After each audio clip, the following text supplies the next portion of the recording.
அன்பு தமிழ் சமூக உறவுகளுக்கு எனது அன்பான வணக்கம். பாண்டியர்கள் யார் என்பது ஒரு நீண்ட நாள் நெடிய நாளாக ஒரு குழப்பத்தை உண்டு பண்ணிக்கிட்டே ஒரு குறிப்பிட்ட சமூகம் நாங்கள் தான் பாண்டியர்கள் என்று தொடர்ந்து ஒரு பிரச்சாரத்தை முன்வைத்து கொண்டு இருக்கிறாங்க.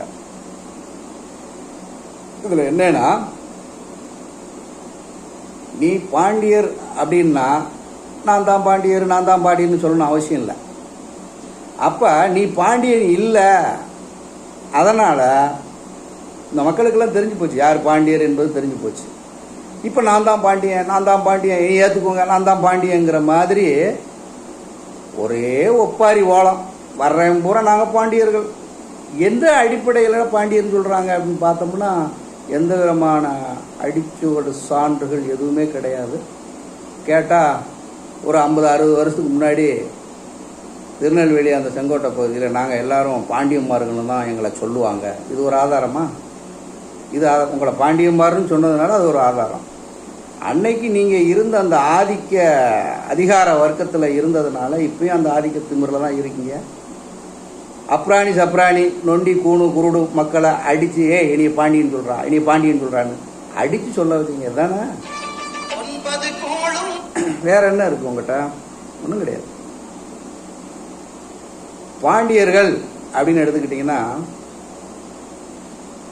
பாண்டியருடைய முன்னோர் யார் அப்படின்னு பார்த்தா வேந்தன் மருவி வடநாட்டு பக்கம் போய் அது இந்திரனா மாறுது, தேவ இந்திரன். இந்த மூவேந்தர்களாகிய சேர சோழ பாண்டியர்கள் இந்திரனை முதற்கடவுளாகவும் இந்திர வழிபாடு என்பதை மிகவும் முக்கியமாக அவங்க வாழும் காலகட்டத்தில் அதை தொடர்ந்து இந்திர விழாவாக சிறப்பாக கொண்டாடியிருக்காங்க. அப்போ இந்த மூவேந்தர்கள் இருக்காங்க இல்லையா, இவங்க தேவ இந்திர வழிவந்தவர்கள் தான் இந்த மூவேந்தர்கள். நல்லா புரிஞ்சுக்கோங்க. தேவ இந்திர வழிவந்தவர்கள் மூவேந்தர்கள். இந்த மூவேந்தர்களும் எங்கு தோன்றாங்கன்னா மருதநல குடிமக்களாக தான் வரலாற்றில் சொல்லப்படுது. அப்போ அந்த மூவேந்தர்களும் இன்றைய தேவேந்திர குல பாரம்பரியத்தை சேர்ந்தவர்கள். சுருக்கமாக சொல்லிட்டேன். அப்போ அந்த மூவேந்தர்களுக்குள்ள தான் பாண்டியன் நடப்படுறாரு. பாண்டியன் முதல் பேரரசு. தமிழில் முதல் பேரரசை தோற்றியது பாண்டியர்கள். அதுக்கப்புறம் சேரர்கள், சோழர்கள். சரிங்களா? அப்போ மூவேந்தர்களே தேவேந்திரர்கள். இதுதான் வரலாற்று உண்மை.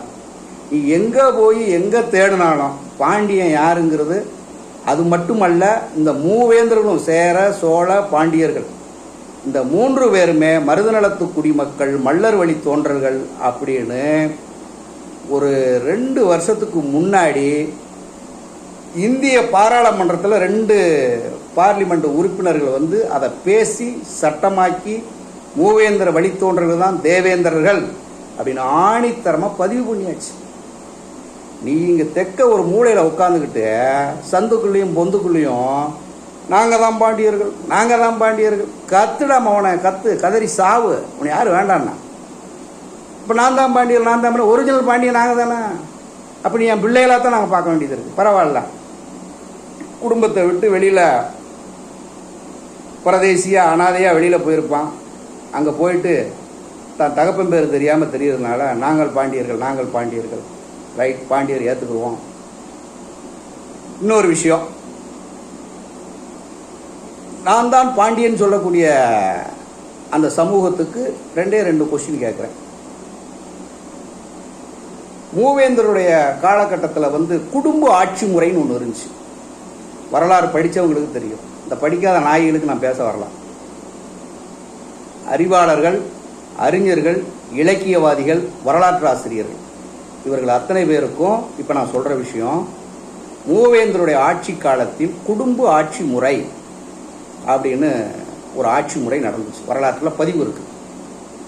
சரிங்களா? அந்த குடும்ப ஆட்சி முறையை நாயக்கர் ஆட்சி கால பாளையப்பட்டு முறையை அமுல்படுத்தும் வரை அந்த குடும்ப ஆட்சி முறை இருந்தது. அப்புறம் அது கொஞ்சம் கொஞ்சமாக மறக்கடிக்கப்பட்டு பாளையப்பட்டு முறையை உள்ளே கொண்டு வந்துட்டு அந்த குடும்ப ஆட்சி முறையை ஒழிச்சான் நாயக்கர். அந்த நாயக்கர்களுக்கு மிகவும் உறுதுணையாக இருந்தவர்கள் மறவர்கள். அது எந்த மறவர்னா ஆப்பநாட்டு மறவர்கள்.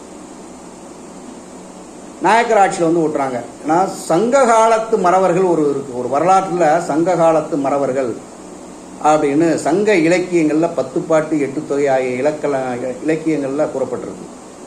சங்க இலக்கியங்களில் 10 பாட்டு 8 தொகை இலக்கியங்களில் சங்க காலத்து மறவர்கள் யாராருன்னா வாட்குடி மறவர், வேட்டுவ மறவர், வெற்றி மறவர், கரந்தை மறவர் போன்ற ஒரு 10 போர்ப்படை வீரர்களாக சொல்லப்படுகிறது. சங்க காலத்து இலக்கியத்தில் 10 பாட்டு 8 தொகையில் சொல்லப்படுது. இப்போ அந்த மறவர்களாக இன்னைக்கு இல்லை. அவன் வந்து பாண்டியர் படையில் போர்க்குடியாக இருந்தது வரலாற்றில் சங்க காலத்து இலக்கியத்தில் பதிவு செய்யப்பட்டிருக்கு. வாட்டுக்குடி மறவர், வேட்டுவ மறவர், வெற்றி மறவர், கரந்தை மறவர் அப்படின்னு ஒரு 10 மறவர்கள் வந்து சொல்லப்பட்டிருக்கு. இன்னைக்கு பாண்டியர்னு யாரு சொல்லிட்டு வரான்னு பார்த்தீங்கன்னா ஆப்பநாட்டு மறவர். இந்த ஆப்பநாட்டு மறவருக்கும் நான் சொன்ன சங்க காலத்து மறவர்களுக்கும் எந்த சம்பந்தம் கிடையாது. நல்லா புரிஞ்சுக்கோ. அப்போ மறவர்னு அதை எப்படி அதை சங்க காலத்தில் வைக்கிறான்? போர் வீரர்களை அவன் மறவரா சொல்றான்.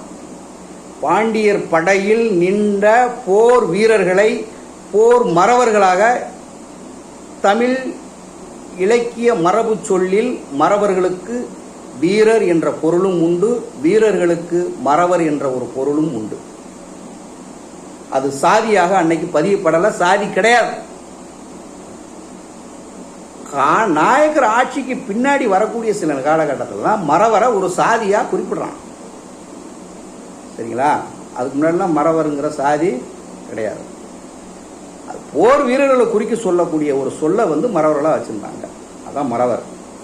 அப்ப நான் சொன்ன அந்த சங்க காலத்து மறவர்கள் வந்து இன்னைக்கு சொல்றாங்க நான் பாண்டியர், அந்த மறவர் கிடையாது. இப்ப இந்த தமிழ் மறவர்கள் யார் வருவாங்கன்னா நான் சொன்ன அந்த சங்க காலத்து மறவர்கள் தான் தமிழ் மறவர்கள் வருவாங்க. அதில் இப்போ காரண மறவர்கள்னு அங்கே உள்ள அந்த பரமக்குடி ஆப்பநாடு அந்த பகுதியில் கொஞ்சம் காரண மறவர்கள் இருக்காங்க. அவன் தான் சுத்த தமிழ், சுத்தமான தமிழ் மொழி பேசக்கூடிய தமிழ் ரத்தத்துடைய உறவு வந்து காரண மறவர். அவங்க இன்னைக்கு ரொம்ப மைனாரிட்டி, இருக்கிற இடம் தெரியாது. அதுபோன்று சில செம்படவர், செம்மறவர் இப்படின்னு 2 பிரிவு இருக்கு. அந்த செம்படவர்லேருந்து செம்மறவர் ஆறாங்க. அதுலேருந்து ஒரு போர்க்குடி போகுது. வரலாற்று இலக்கியத்தில் அவங்க குறிச்சிருக்காங்க. அப்போ இந்த மறவர்கள்லாம் தமிழ் மறவர்கள். இப்போ நம்மளோட வந்து நின்று இந்த தமிழ் குடிகளை வந்து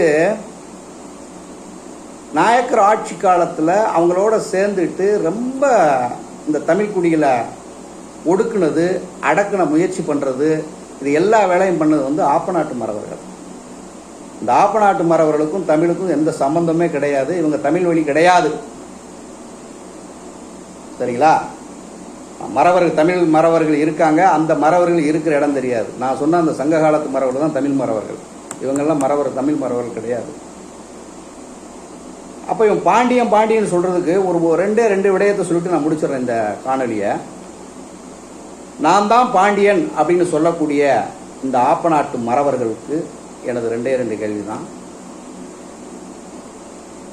மூவேந்தர் ஆட்சி காலத்தில், பாண்டியருடைய ஆட்சி காலத்தில் இந்திரனுக்கு விழா சிறப்பாக எடுத்து கொண்டாடினார்கள். வரலாற்றில் நம்ம படிச்சிருக்கோம். அந்த இந்திர விழாவை இன்று நிகழ்காலத்தில் எந்த சமூகம் எடுத்து நடத்துது? நம்பர் 1, நீ நடத்துறியா? கிடையாது. உனக்கு இந்திரனுக்கும் சம்பந்தமே கிடையாது. ஏன்னா உன் நிலமே வேற. மருதநல குடிகளுடைய தலைவன் தான் இந்திரன். அந்த மருதநல குடிகளில் உருவானவங்க தான் மூவேந்தர்கள். சரியா? அப்போ இந்த இந்திர விழாவை இன்று வரை மிகவும் சிறப்பாக கொண்டாடி வரும் மக்கள் தேவேந்திர வேளாளர் மக்கள். அவர்கள் பாண்டியர்கள். சரியா? அதுக்கடுத்து இந்த ஊர் குடும்ப ஆட்சி முறை அப்படின்னு ஒரு அரசியல் ஆட்சி முறையை வந்து மூவேந்தர்கள் காலகட்டத்தில் குடும்ப ஆட்சி முறையை கொண்டு வந்தாங்க. அந்த குடும்ப ஆட்சி முறை இன்று வரை ஒவ்வொரு கிராமத்திலும், தேவேந்திர வேளாளர்களுடைய ஒவ்வொரு கிராமத்திலும் குடும்ப அமைப்பு இப்போ வரைக்கும் இருக்கு. நிகழ்வுகால ஆதாரம், சான்றுகள் யார் வேணாலும் போய் பார்த்துக்கலாம். சரியா? அந்த குடும்ப முறை இன்று வரை தேவேந்திர வேளாளர் வாழக்கூடிய அத்தனை கிராமத்திலும் குடும்ப முறை இருக்குது. அந்த குடும்ப முறையை வச்சு இவங்க யார், இவங்க தான் பாண்டியர்கள். சரியா? இந்த 2 தரவு போதும். நான் பாண்டியன்னு சொல்லக்கூடிய அந்த சமூகம் இந்திர விழா கொண்டாடுறியா ஒரு கேள்வி. 2வது, இந்த குடும்ப ஆட்சி முறை உன்னுடைய குடியில் நடைமுறையில் இருக்கிறதா? இந்த 2 கொஸ்டின் தான். எல்லா அறிஞர்களுக்கும் இலக்கியவாதிகளுக்கும் எல்லாருக்குமே தெரியும் பாண்டியன் யாருங்கிறது. இதை நாங்கள் மறுபடியும் சொல்லணும் அவசியம் கிடையாது. சரியா? வரலாற்றில் பதியப்பட்டாச்சு. பார்லிமெண்ட் வரைக்கும் எங்களுடைய மூவேந்தர் வழிவந்தவர்கள் தான் தேவேந்திரர்கள் என்று 2 வருஷத்துக்கு முன்னாடி பார்லிமெண்ட்டில் 2 பாராளுமன்ற உறுப்பினர்கள் அங்கே ரெக்கார்டாக பதிவு பண்ணியாச்சு. நீ என்னடா சொல்கிறது நாங்கள் பாண்டியன்னு? உண்மை உறங்கும், ஆனால் சாகாது தம்பி. நீ தெருவாக கத்த வேண்டிதான், நான் தான் பாண்டியன் நெஞ்சில் அடித்து சொல்லி கடைசியில் சாவை தாண்ட போகிறீங்க. உங்களால் பாண்டியனுக்கு உண்டான பொருள் இழக்கணும் தெரியாது, பாண்டியன் எந்த வகையில் வந்தான்னு தெரியாது, பாண்டியனுடைய நிலம் எங்கே இருக்குன்னு தெரியாது, எதுவுமே தெரியாது. நாங்கள் பாண்டியர்கள். ஆதாரத்தை காட்டு தம்பி, சான்று காட்டு. ஒன்றும் இல்லை. இந்த வடிவேலு சொன்னேன்ல, பைய தூக்கிட்டு ஒன்றும் இல்லை. ரொம்ப அவமானமாக இருக்குது தம்பி. அடுத்தவன் அப்பன் பேரை போட்டுக்கிட்டு இதுதான் என் அப்பன் இதுதான் அப்பன்ட்டு ஊரம் கத்திக்கிட்டு தெரியுது. ஐயோ பாவம், சரி இருந்துட்டு போ விடு. நீ அப்படியே பார்த்தா கூட இலக்கியத்தை முடியல, அந்த ஒரு புராணத்தில் கூட சொல்லுவான், தேவேந்திரனுக்கு பிறந்தவன் தான் டேஸ். அந்த புராணம் படித்தா அவனுக்கு கதை தெரியும். நீ எப்படி சுற்றி பார்த்தாலும் தகப்பன் தேவேந்திரன் தான், பிள்ளை நீ சொல்கிறேல நாங்கள் தான் பாண்டியன்னு, நீ தாண்டா எங்களுக்கு பிள்ளை. தகப்பன் தேவ இந்திரன் வழி வந்தவர்கள் தேவேந்திரர்கள், அவர்களே மூவேந்தர்கள், அவர்களே சேர சோழ பாண்டியர்கள். இதுதான் வரலாற்று உண்மை. சரியா?